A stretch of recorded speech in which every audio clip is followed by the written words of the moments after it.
it depends on which native writer is writing from which tribe. There are 562 different American Indian tribes in the United States who are recognized by the U.S. federal government. And so when we teach the literature, we could have a course that has, for instance, people from my tribe, the Anishinaabe, or the Chippewa, or the Ojibwe, or we could have a course in which we teach literature from the Creek.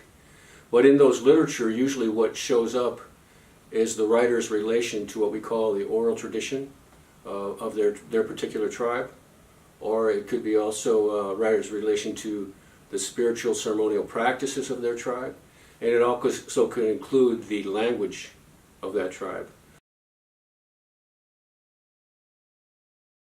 We try to remember the oral tradition. We want to maintain cultural practices that we had for a while, but in a lot of ways too, it's the choice of the individual in any community to decide how much they're going to connect with the tradition. So yes, I think it's important.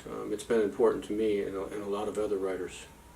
But it's also important, I think, to consider the other kinds of experiences American Indian or Native Americans have had.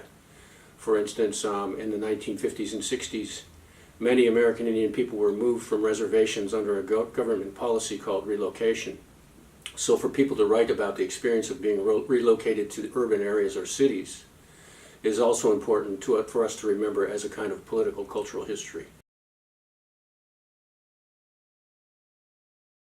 Well, people are using a lot of different methods these days, especially for younger people. My father and grandfather grew up in generations where the language, the spiritual practices were suppressed. American Indians didn't legally have religious freedom until 1978 in the United States. They passed the American Indian Religious Freedom Act. And so my father would tell me that when he was a young boy that he would go to homes and he would see ceremonies practiced in secret, in houses when he was a young boy. But when I started going to university and got out of high school and college, there was sort of a resurgence of American Indian ceremonial practices, and people were starting to relearn the language again. And since that time, these things have become more common. Young people now can go to school from kindergarten, the youngest age, and learn the languages in schools and be taught that language again. Yeah, so my granddaughter will be able to speak it better than I will. Yeah.